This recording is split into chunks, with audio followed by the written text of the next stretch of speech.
Ela entrou no escritório para surpreendê-lo. Encontrou sua própria irmã sentada no colo do marido. Jessica apenas sorriu, disse 2 palavras e saiu. O que aconteceu depois foi inacreditável.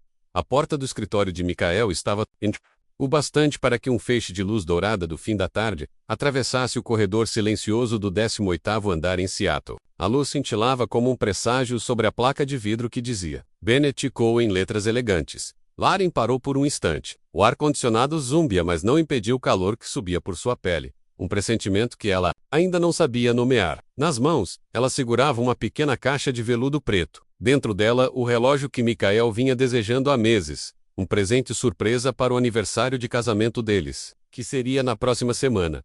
Foi então que ela ouviu sua voz. Não era o tom formal que ele usava com clientes, nem o cansaço com que falava em casa após longos dias. Era diferente. Baixo, íntimo, um sussurro carregado de desejo. Um tom que ele não usava com ela havia muito tempo. Movida mais pela curiosidade do que pela cautela, Lauren se aproximou. Com os dedos trêmulos, empurrou levemente a porta. O que viu não foi apenas uma cena. Foi um golpe. Ali, bem no centro do escritório espaçoso, com o pôr do sol refletido no fundo do Puget Sound, estava Michael, seu marido, reclinado na cadeira de couro, e no colo dele, como se fosse o lugar mais natural do mundo. Jessica, sua irmã mais nova. O cabelo dela escorria pelos ombros de Michael. Suas mãos estavam entrelaçadas, atrás do pescoço dele. E seus lábios estavam colados aos dele num beijo intenso. Faminto, menos como se estivessem roubando o ar do ambiente. O vestido esmeralda de Jessica colava ao corpo como se fosse parte de sua pele. Desenhando cada curva, o tempo congelou. Lauren soltou um suspiro preso, e a caixa de veludo caiu no carpete com um baque abafado. O som foi pequeno, mas cortante, e quebrou o encanto. Michael e Jessica se separaram, mas não com o susto de quem foi flagrado. Não. Michael olhou para Lauren como se ela fosse um incômodo, frio, irritado, sem culpa nos olhos. Jessica, por sua vez, desceu lentamente do colo dele, alisou o vestido com graça e se virou. O sorriso no rosto dela não era de vergonha, menos era de vitória. Um corte fino, silencioso, mortal. Lauren tentou falar. Nada saiu. O mundo parecia desabar sob seus pés. Jessica cruzou os braços e, como quem comenta sobre o clima, disse: Você chegou cedo. A crueldade na banalidade daquelas palavras doeu mais que o beijo. Lauren conseguiu sussurrar Michael. Ele ajeitou a gravata com frieza. Depois conversamos, Lauren, com calma. Sem querida, sem ternura. Apenas o nome dela. Como se fosse uma estranha. A negação menos aquela primeira defesa instintiva. Começou a desmoronar. Ela entendeu. Não foi um erro. Foi uma escolha calculada, planejada. Repetida há quanto tempo? Lauren perguntou, agarrando-se à última gota de esperança. Jessica respondeu com calma cortante. 6 meses. Desde a sua festa de aniversário. A lembrança caiu sobre Lauren como uma lâmina. A casa cheia de amigos. Risos. Música. Jessica ajudando a arrumar tudo depois. Ela achou aquilo doce. Irmãozinhas unidas. Agora sabia. Enquanto ela lavava os pratos, eles se tocavam nas sombras da casa, que ela mesma decorou. Cada memória agora parecia uma mentira. Lauren segurou o batente da porta. As pernas vacilaram. Olhou para a irmã menos a menina com quem dividiu brinquedos, segredos, infância, mas agora só via um predador. Jessica deu um passo à frente. Seu perfume caro invadindo os sentidos de Lauren como veneno. Por que você não vai para a casa da mamãe em Belleville por uns dias? Disse com falso cuidado. Mas aquilo era uma ordem disfarçada. Saia do caminho. Lauren sentiu ânsia. E murmurou, mamãe. Jessica sorriu um pouco mais e frio. Calculado. Mamãe sabe. Never day. Ela sempre achou que Michael e eu combinávamos mais. Aquilo foi o golpe final. Não era só o marido Nemesis Herman. Era a própria mãe. A traição não era um acidente. Era um cerco. E Lauren, a única que não enxergava os fios da armadilha. Amor da sua vida. Sua carne e sangue. Mulher que lhe deu a vida. Todos contra ela. Ela olhou de um para o outro. E naquele instante, algo dentro dela mudou. O homem que prometeu amá-la na saúde e na doença. A irmã com quem cresceu. Eles, não. Eram mais as pessoas que Lauren conhecia. Irã estranhos. Cúmplices de uma traição que a deixou completamente sozinha. Ali estava ela, parada no corredor de um edifício luxuoso em Seattle, com um coração despedaçado e um presente inútil caído aos seus pés. O sol da tarde, que antes aquecia a placa do escritório como um símbolo de esperança, agora parecia zombar dela, iluminando cada detalhe da sua humilhação. O caminho de volta até Capitol Hill foi um borrão. Laren não lembrava de apertar o botão do elevador, de atravessar o saguão de mármore ou de chamar um táxi. Ela se movia no piloto automático, comandada apenas pelo instinto de fuga. Seattle passava pela janela. O porto, o calçadão de Alaskan Way, a Space Needle cortando o céu, mas ela não via nada. Seu mundo havia virado ruínas, e tudo o que restava eram os escombros fumegantes de seu casamento e da sua família. O apartamento, antes seu refúgio, agora parecia um túmulo. Cada objeto menos, cada foto emoldurada, cada almofada no sofá, era um eco de uma vida que não existia mais. Aquele vaso de cerâmica comprado num fim de semana romântico, em Portland. A colcha que ela mesma costurou durante meses, imaginando noites de inverno abraçados. Tudo mentira. Cada lembrança estava contaminada, envenenada pela imagem de Michael e Jessica entrelaçados. Ela andava pela sala, os dedos tocando, os móveis como se fossem coisas de um estranho. Tentava voltar 6 meses no tempo. Procurava os sinais que não viu. As reuniões de trabalho, tarde da noite. As noites das garotas de Jessica. As ligações que ele atendia longe dela. Aquelas mensagens da irmã, fingindo preocupação, perguntando se Laren se sentia solitária. Como ela pôde ser tão cega? A resposta era tão dolorosa quanto simples. Ela confiava neles. E foi essa confiança que encobriu toda a conspiração que crescia debaixo do seu nariz. Som da chave girando na porta a fez congelar. Michael entrou. Fechou a porta como fazia todos os dias. Tairu ou Palato. Afrouxou a gravata. Tudo com a mesma rotina de sempre. A normalidade daquilo foi um tapa na cara. Ele a olhou, não com arrependimento menos, mas com impaciência calculada. Você precisa ser razoável, Laren, disse ele. Como quem negocia uma fusão fria, não há mais nada aqui. Acabou. A palavra razoável doeu como uma bofetada. Razoável? A voz dela saiu baixa, trêmula, com lágrimas não derramadas. Você estava com minha irmã, no seu escritório. Na sua cadeira. Não há nada razoável nisso. Ele suspirou, como se ela estivesse sendo inconveniente. Isso não importa mais. O que importa é lidarmos com isso de forma limpa. Foi até o carrinho de bebidas. Serviu um bourbon e virou-se para ela como se estivesse falando com uma desconhecida. Pensei em uma compensação. $30.000. Da Piara. Allegheny. Lugar? Começar de novo. Mas você precisa sair. O apartamento está no meu nome. Você sabe disso. 30 mil. O valor que ele achava justo pela dignidade dela. Pelo casamento. Pela vida juntos. Ele não estava apenas terminando. Ele estava apagando Laren da própria história. Antes que ela respondesse, a campainha tocou. Por um segundo, pensou em ignorar.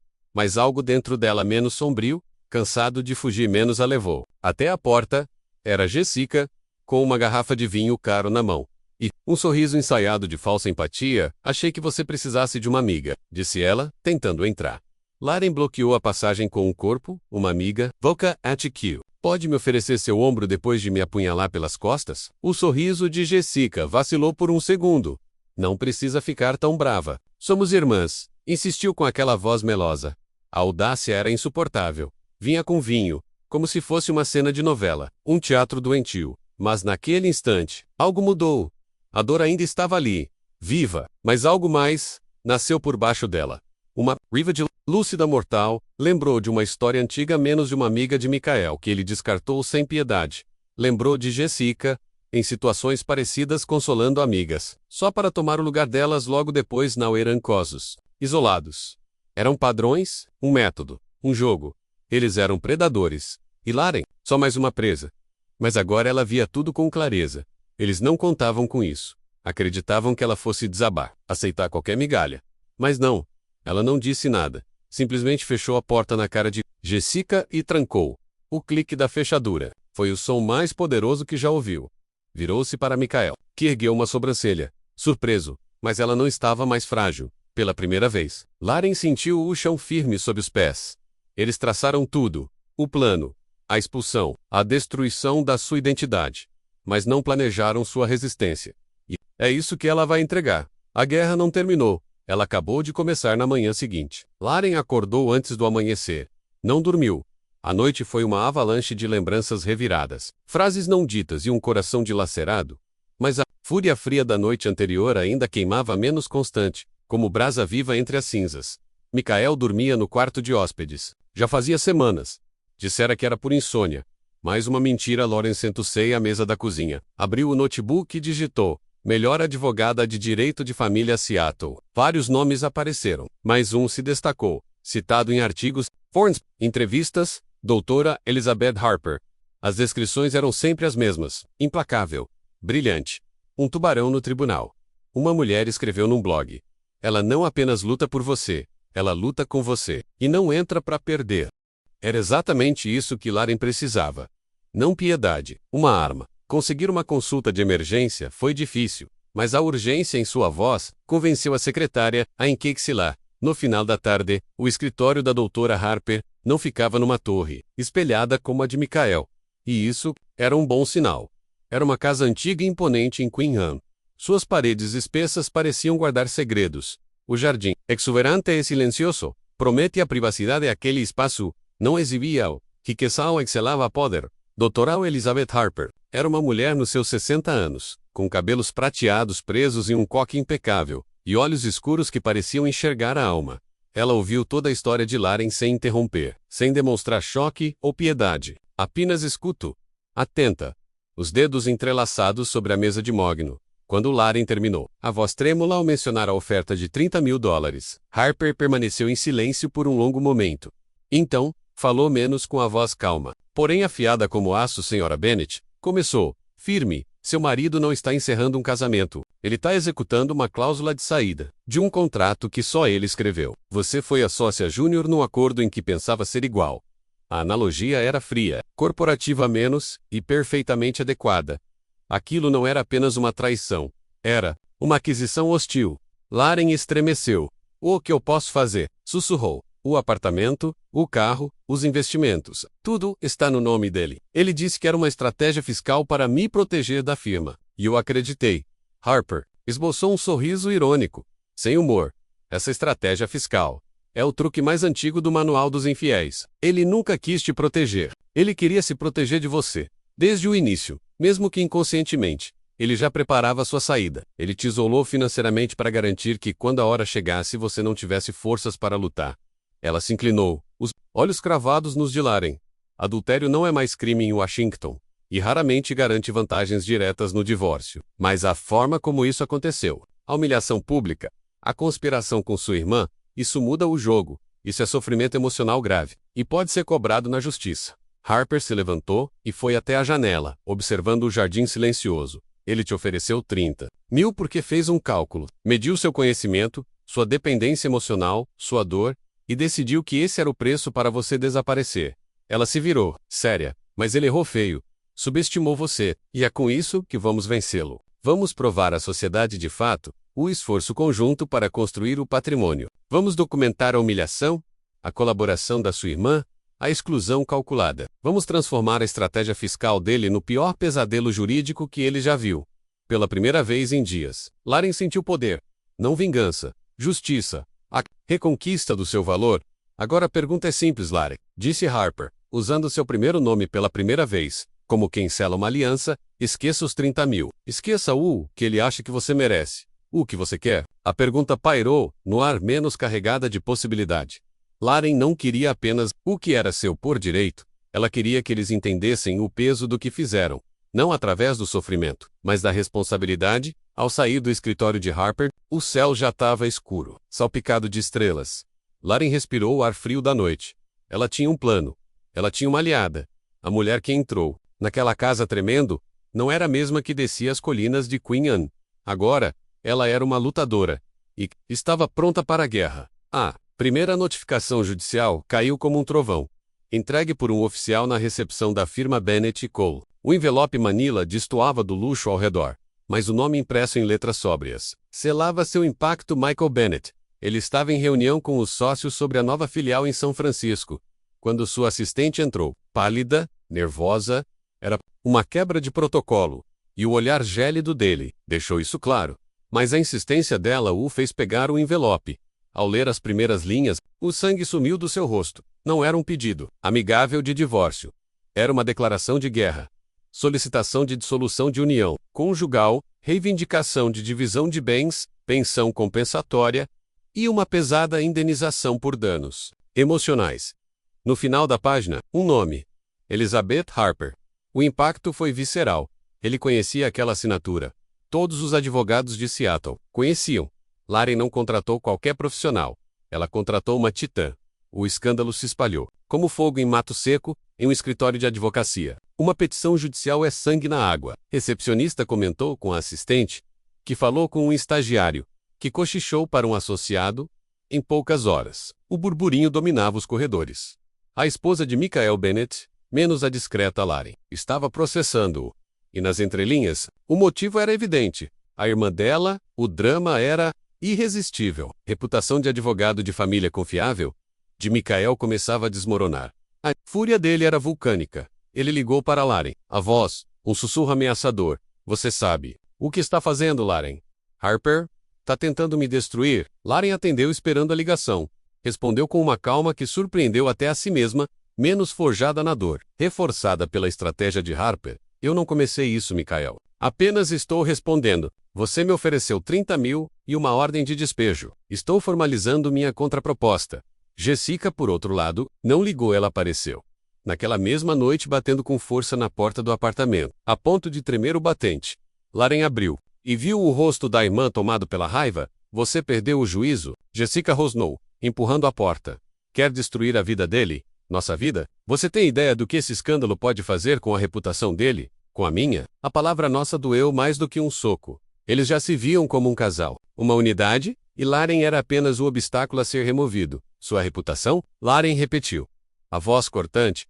Você pensou na sua imagem quando sentou no colo do meu marido, Jessica? A imagem que você está tentando proteger foi manchada pelas suas ações. Eu só estou acendendo a luz, para que todos vejam o que vocês fizeram no escuro. Jessica ficou sem palavras. E a batalha estava apenas começando. Volcanau. Faz ideia de com quem está lidando, Laren. A voz de Jessica era gélida. Tenho contatos na Suprema Corte e na imprensa. Posso transformar sua vida em um inferno. Nenhum estúdio de design em Seattle vai querer te contratar. Jessica foi ainda mais direta. Eu vou acabar com você. Vou dizer a todos que você é instável, desequilibrada. Vou destruir sua carreira. Você vai desejar nunca ter nascido. Elas esperavam que Laren desmoronasse, que o medo a arrastasse de volta à insignificância para a qual a tinham reservado. Mas Laren estava preparada. Seguindo os conselhos da Dra. Harper, cada ligação, cada ameaça, cada mensagem foi gravada com precisão cirúrgica. Ela olhou para a irmã menos a mulher que um dia amou, e sentiu apenas pena fria. Jessica estava tão cega por sua vaidade, que não percebeu a armadilha que armava para si mesma. Faça o que quiser, disse Laren, com a voz firme, o celular, discretamente gravando sobre a mesa. Estou documentando tudo. Aquelas palavras simples foram mais cortantes do que qualquer grito. Pela primeira vez, uma centelha de dúvida brilhou nos olhos de Jessica. A presa não estava mais agindo como presa. Estava se comportando como caçadora. As rachaduras no plano perfeito apareceram rápido. Os sócios de Michael convocaram para uma reunião a portas fechadas. A preocupação não era a ética menos, era financeira. O escritório Bennett Co. tinha uma reputação a zelar. Seus clientes valorizavam discrição e integridade. Um sócio sênior envolvido em um escândalo conjugal, com acusações envolvendo a cunhada, péssimo para os negócios. A mensagem foi clara. Resolva isso, rápido e em silêncio. Para Jessica o golpe foi ainda mais cruel. Menos atingiu o que ela mais valorizava, sua imagem. Como influenciadora de lifestyle, sua carreira dependia da ilusão de autenticidade e admiração. Mas os boatos se espalharam pelo mundo fashion de Seattle. Uma marca de joias de luxo suspendeu sua campanha. Uma boutique local cancelou sua presença no evento. Nenhum motivo oficial, apenas uma mudança de estratégia. Jessica entendeu. O veneno da verdade estava infectando sua reputação. A mulher inspiradora não convencia mais, agora que era chamada de destruidora de lares. Mas o golpe mais inesperado veio de Belleville. O telefone de Laren tocou numa tarde chuvosa. Era sua mãe. A voz não era acusatória, era frágil, cheia de hesitação, querida. Começou, em tom baixo. Ouvi o que estão dizendo. Sobre a Jessica. Sobre o Michael. Uma pausa longa, pesada. Talvez eu tenha julgado você errado. Seu pai sempre disse que você era forte, aquela que suportava tudo em silêncio. E eu, talvez tenha confundido sua força com fraqueza. Não foi um pedido de desculpas completo. Mas foi um começo. Uma rachadura na muralha de traições familiares que cercavam Laren. Sentada em seu apartamento, ouvindo a chuva bater na janela, ela não chorou de tristeza menos, mas de alívio. O jogo estava virando, devagar, mas virando. No tribunal do condado de King, a sala da audiência de mediação, era pintada em tons neutros beige e cinza, para acalmar ânimos. Mas o ar estava pesado. Quão sufocante era o dia em que as máscaras caíam, onde a verdade era impossível de evitar. Lauren chegou com a doutora Elizabeth Harper. Usava um vestido azul marinho simples, cabelo preso num coque. Nada em sua aparência gritava vingança ou vitimismo. Só uma serenidade firme, um tipo de força silenciosa, que intimida mais do que qualquer fúria. Ela parecia uma atriz entrando no palco de sua vida a menos, mas dessa vez, o papel era sua verdadeira essência. Do outro lado da mesa, Michael estava com seu advogado, um homem mais velho, com expressão cansada. Michael parecia uma sombra do homem arrogante que havia humilhado Lauren. Estava mais magro, com olheiras profundas, e o terno bem cortado não escondia o peso do colapso à sua volta. Jessica não apareceu. Harper dissera que sua presença só inflamaria a situação, e não era necessária legalmente. Mas Lauren sabia o motivo real. Jessica não suportava estar onde não pudesse controlar tudo. A mediadora, tu fala calma, iniciou o encontro. Era apenas formalidade. Todos sabiam. Isso não era sobre reconciliação. Era sobre Nemeros. Harper abriu sua pasta e começou. Não detalhou as traições, mas expôs tudo como fatos legais, friamente. Abuso emocional, manipulação financeira, ameaças documentadas. Ela mostrou extratos bancários, e-mails em que Michael desencorajava Lauren de trabalhar para que cuidasse da casa e da imagem do casal. E então, o ápice. As gravações, a voz de Michael preencheu a sala. Eu posso transformar sua vida em um inferno. Ele encolheu-se na cadeira. Seu advogado fechou os olhos, por um instante, derrotado. Então Harper apresentou a proposta de acordo. Danos emocionais, $300 mil, declarou, pelo constrangimento público, conspiração familiar e ameaças gravadas. Isso é absurdo. O advogado resmungou desproporcional. Desproporcional, respondeu Harper, foi a conduta do seu cliente. Vamos continuar. Segundo, 50% do valor do imóvel, em Capitol Hill, considerando a união estável e o esforço mútuo menos, mesmo que o nome dela não esteja na escritura. Michael explodiu. Esforço mútuo, eu paguei por tudo. Ela só decorou. Lauren respondeu, com voz firme. Eu investi meu tempo, minha carreira, minha vida naquele lugar. Michael, fiz daquela casa um lar. Oh, Lord, você usou para me trair. Esse foi meu investimento, e agora, tô cobrando os dividendos. Michael desviou o olhar. A caçada havia começado, e ele era quem estava sendo encurralado. Harper não recuava. Terceiro ponto. Pensão mensal de $4 mil dos Estados Unidos, por 24 meses, para que a senhora Bennett possa reconstruir sua carreira, menos a mesma que foi deixada de lado. Propositalmente para impulsionar a de Michael, um silêncio tenso caiu na sala. A proposta era ousada, um golpe direto no orgulho, e no bolso de Michael, advogado dele tentou manter a compostura. Meu cliente está disposto a ser razoável. Podemos discutir o apartamento, talvez 20%. Os danos somam no máximo $50 dos Estados Unidos. Ou 60 mil. A pensão não se aplica. A senhora Bennett é jovem e empregável. Era a mesma lógica dos $30 mil dos Estados Unidos oferecidos antes, lógica que o tratava Lauren como um problema a ser pago, não como uma mulher a ser respeitada. Naquela sala beige, sob as luzes frias do tribunal, Lauren assumiu o controle. Ela se inclinou à frente, ignorou os advogados e olhou direto para Michael, o homem que ela um dia amou, e que a descartou. Você me traiu da forma mais cruel possível, disse, palavra por palavra, com firmeza. Me expulsou da minha casa, da minha vida, da minha família, e depois me ofereceu trocados para eu desaparecer em silêncio. Como se eu fosse lixo varrido para debaixo do tapete. Ela respirou fundo.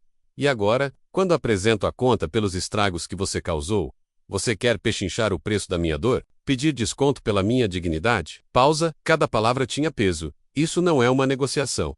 Michael, isso se chama consequências. A última palavra caiu como um martelo de juiz. Não, havia mais nada a dizer. Michael olhou para o advogado, buscando uma saída. Mas o rosto do homem mais velho era um mapa de derrota.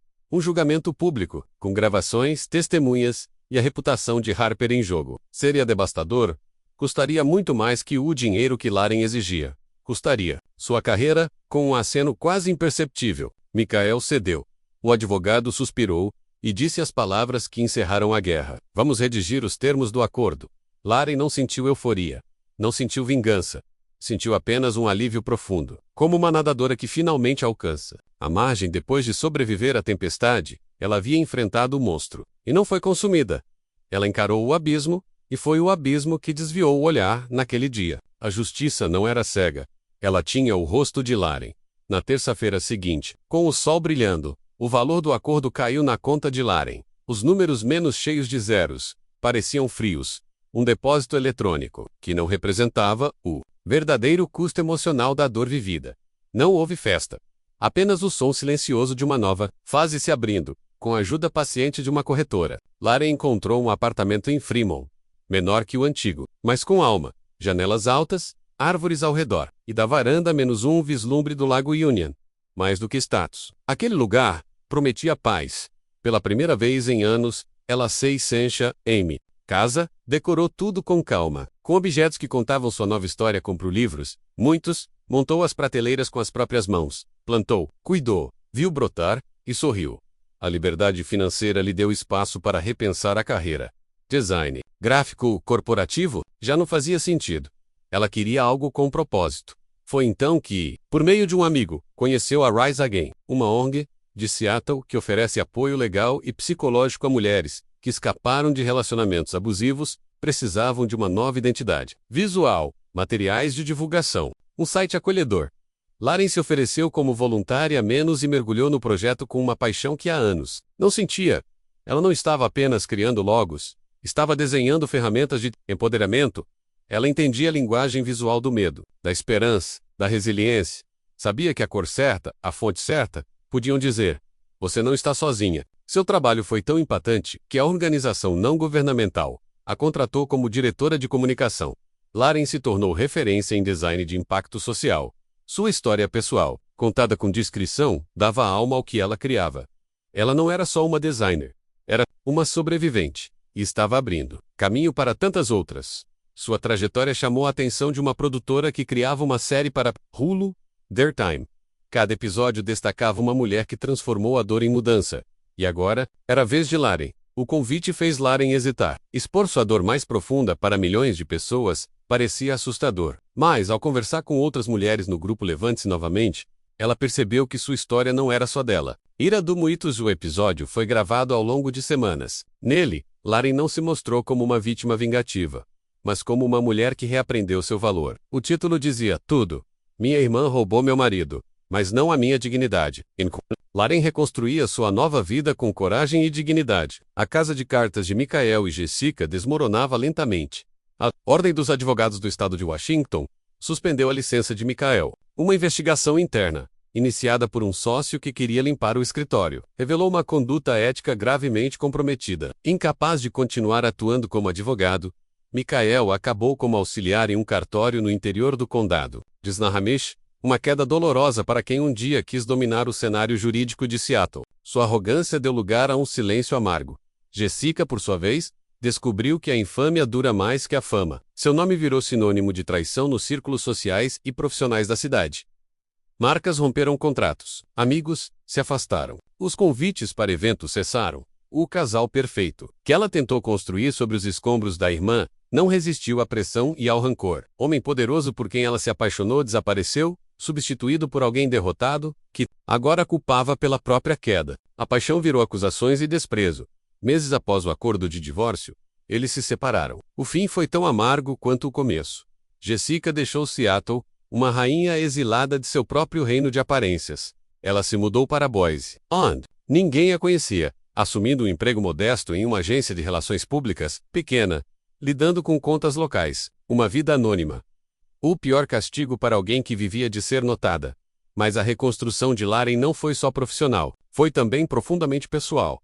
Ela reconectou-se com a mãe, em conversas difíceis, cheias de silêncios e verdades. Reaproximou-se de amigas que havia deixado de lado, redescobrindo o prazer de tardes despreocupadas e apoios incondicionais. Foi em um sábado, em uma livraria empoeirada de Fremont, que ela conheceu David, um professor de literatura, dono de um sorriso gentil e olhos que realmente escutavam. O primeiro encontro, um simples café que durou horas, foi leve, natural. David não se abalou com o passado dela, admirava sua força. Com ele, Laren descobriu a beleza de um amor baseado em respeito, admiração e intimidade tranquila, menos sem jogos, sem máscaras. Numa noite, enquanto David lia um poema em voz alta, e o aroma de café fresco enchia o ar, Lauren recebeu uma mensagem. Era de uma mulher que havia assistido ao documentário, vivendo uma situação dolorosamente parecida. Me sinto presa, dizia Lauren e olhou ao redor. O apartamento, que agora era seu refúgio. O homem que a olhava com carinho, Outerball, que dava sentido aos seus dias, e respondeu com a certeza de quem percorreu todo o caminho. Você não está presa. Só ainda não encontrou sua força. Não. Lauren entendeu a verdade mais profunda da sua jornada. Nunca se tratou de vingança contra Michael ou Jessica. Nunca foi sobre eles. Foi sobre ela. Sobre ser despedaçada e ter coragem de juntar os pedaços. Não para voltar a ser quem era, mas para se tornar alguém nova, mais forte, mais sábia. Finalmente a lever. Foi sobre recuperar seu valor, um valor que ninguém jamais poderá tirar. Que vimos na trajetória de Lauren, não foi uma história de vingança. Foi uma história de redenção e dignidade. Ela nos mostrou que justiça de verdade não é ver o outro cair, é encontrar força para se levantar e construir uma felicidade que ninguém pode roubar. A vida pode nos derrubar, mas levantar-se. Essa escolha é só nossa. E quando fazemos isso, não apenas retomamos o controle do nosso destino, iluminamos o caminho para quem vem depois. Gostou da história? Seu like é o nosso maior aplauso. Para acompanhar mais histórias poderosas como essa, é simples. Clique em inscrever-se e ative o sininho para não perder nada. Estamos preparando conteúdos de alta qualidade, com muito carinho para você. Obrigado por estar conosco, e até a próxima.